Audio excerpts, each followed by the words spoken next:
হঠাৎ করেই অভিনেত্রী মেহজাবিনকে নিয়ে আলোচনা বিতর্ক। সিনেমার একটা পোস্টার লাগানো নিয়ে যার সূত্রপাত। দেশজুড়ে আগামীকাল মুক্তি পাচ্ছে মেহজাবিন অভিনীত সিনেমা প্রিয় মালতী। শঙ্খ দাশগুপ্ত পরিচালিত এই সিনেমার মাধ্যমে বড় পর্দায় অভিষেক হচ্ছে মেহজাবিনের। ছবিতে একজন মধ্যবিত্ত সংগ্রামী নারী চরিত্রে অভিনয় করেছেন জনপ্রিয় এই শিল্পী। গেল কয়েকদিন ধরেই প্রিয় মালতী সিনেমার ব্যাপক প্রচার চালাচ্ছেন মেহজাবিন। বিভিন্ন বিশ্ববিদ্যালয়ে গিয়ে শিক্ষার্থীদের মাঝেও ক্যাম্পেইন করছেন। সেই ধারাবাহিকতায় বুধবার প্রিয় মালতী টিম নিয়ে তিনি গিয়েছিলেন ঢাকা বিশ্ববিদ্যালয়ে। টিএসসিতে সিনেমার প্রচারণা চালান। পরে মেহজাবিন সিনেমার একটি পোস্টার লাগান ঢাকা বিশ্ববিদ্যালয়ের দেয়ালে। বিতর্কের শুরু সেখানেই। সামাজিক যোগাযোগ মাধ্যমে ছড়িয়ে পড়া একটা ছবিতে দেখা যায় মেহজাবিন তার সিনেমার পোস্টার লাগাচ্ছেন দেয়ালের এমন একটা জায়গায় যেখানে সোহাগী জাহান তনুর গ্রাফিতে আঁকা ছিল। 2016 সালে কুমিল্লায় ধর্ষণের পর হত্যাকাণ্ডের শিকার হওয়া সেই তনু, যার জন্য দেশ এখনো কাঁদে। মেহজাবিনের সিনেমার পোস্টারে ঢাকা পড়ে তনুর মুখ।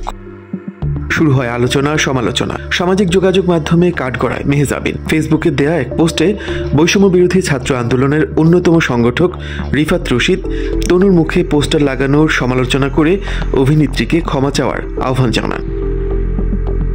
পরে রাতে নিজের ভেরিফাইড ফেসবুক অ্যাকাউন্ট থেকে দেয়া এক পোস্টে মেহজাবিন তনুর মুখে পোস্টার লাগানোর জন্য দুঃখ প্রকাশ করেন। পোস্টে মেহজাবিন লিখেন, প্রিয় মালতী চলচ্চিত্রের প্রচারণার জন্য একটি টিম নিয়ে তিনি টিএসসিতে গিয়েছিলেন। অনেক দর্শক এই টিমের সঙ্গে যোগ দেন চলচ্চিত্রের প্রচারণায়। প্রচণ্ড ভিড় ও অনিবার্য কারণবশত পোস্টারিংয়ের ক্যাম্পেইনটি খুব দ্রুত শেষ করতে হয়। ভুলবশত ও অনাকাঙ্ক্ষিত অব্যবস্থাপনায় একটি পোস্টার সোহাগী জাহান তনুর গ্রাফিতির উপরে লাগানো হয়ে যায়। তনুর মর্মান্তিক ঘটনা এবং তার হত্যার ন্যায় বিচারের জন্য লড়াই এখনও চলছে। পোস্টারিং সংক্রান্ত যা হয়েছে তাকে অনিচ্ছাকৃত ভুল হিসেবে উল্লেখ করেন মেহজাবিন। সেই পোস্টারগুলো সাথে সাথে সরিয়ে ফেলা হয়েছে এবং সেখানে দাঁড়িয়ে 1 মিনিট নীরবতা পালন করা হয়েছে বলে জানান মেহজাবিন। মেহজাবিন আরও লিখেছেন, বাংলাদেশের চলচ্চিত্র এবং শিল্পীদের সংগ্রামের মূল লক্ষ্যই ন্যায় বিচারের জন্য লড়াই। তিনি আশা করেন এই অনিচ্ছাকৃত অব্যবস্থাপনাটুকু ক্ষমাসুন্দর দৃষ্টিতে দেখবেন দর্শকরা।